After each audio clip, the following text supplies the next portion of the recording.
When you're working with independent sitting and your child, we're asking the questions to see if there's a good foundation. When you say there's a good rolling over, then it should happen always. If it's not happening always, then already there's a breakdown within that milestone. So it's rolling over should happen around 2.5, 3 months.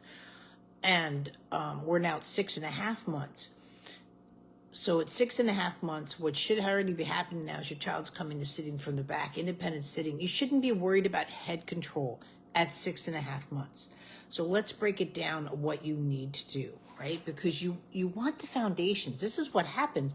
If you don't have good foundations around independent sitting or that going into all fours, the system collapses. It's like a deck of cards. You know, if you don't have the cards stacked up just right, you keep stacking them up and that's collapsing. And that's what you want. You want a better foundation. So when you're working with your baby, right? Now rolling over, which I'm suspecting he does, should not look like this where the head's coming back and I'm rolling over, right? Because also what's happening why we're getting stuck only doing one side from tummy to back, I can guarantee you too, most likely, he's pulling his head back and falling over. Rolling over should look like my head's up a little bit, I'm looking at a toy, and bam, I'm over and I'm over. That's what rolling over. I can stop in between, I can go back and forth. That's optimal rolling over. If your head is down on the ground, rolling over, this is what happens. The head, and then they have to push into position. That's when you're like, get your arm out, get your arm out.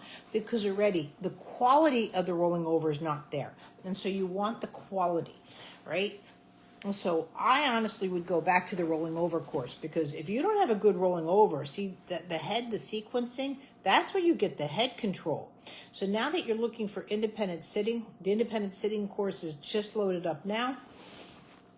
But please, please, please, now I know my baby's head's off on this. You're looking for head control.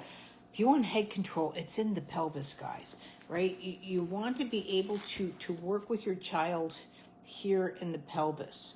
So you're kind of supporting, just like I am with the head. I'm going to move this just a little bit here. I don't have my big light ring, which I can move around. So you're just here.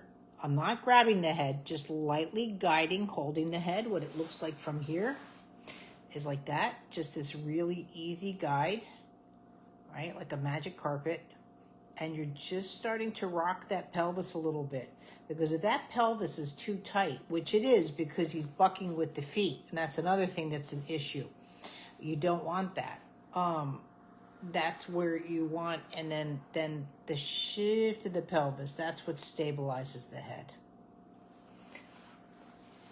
But I wouldn't jump into the independent sitting course. I would really do the fast start, because you've skipped milestones. I know you didn't grab feet well, right now at 6.5 months, you're supposed to be coming to sitting from the back. Independent sitting's been there. And so every time he looks up, because the eyes are still with the head and they're not crossing midline, right? He looks up and he comes back. If you want more feedback, I need to see a couple of videos of him rolling over. But that's where I would be working to get a good foundation, get what your child needs, and then, you probably only need a couple of days there because you've got the rolling over. You just need to make it better so you can get onto those bigger milestones, and that's where it's showing where you need.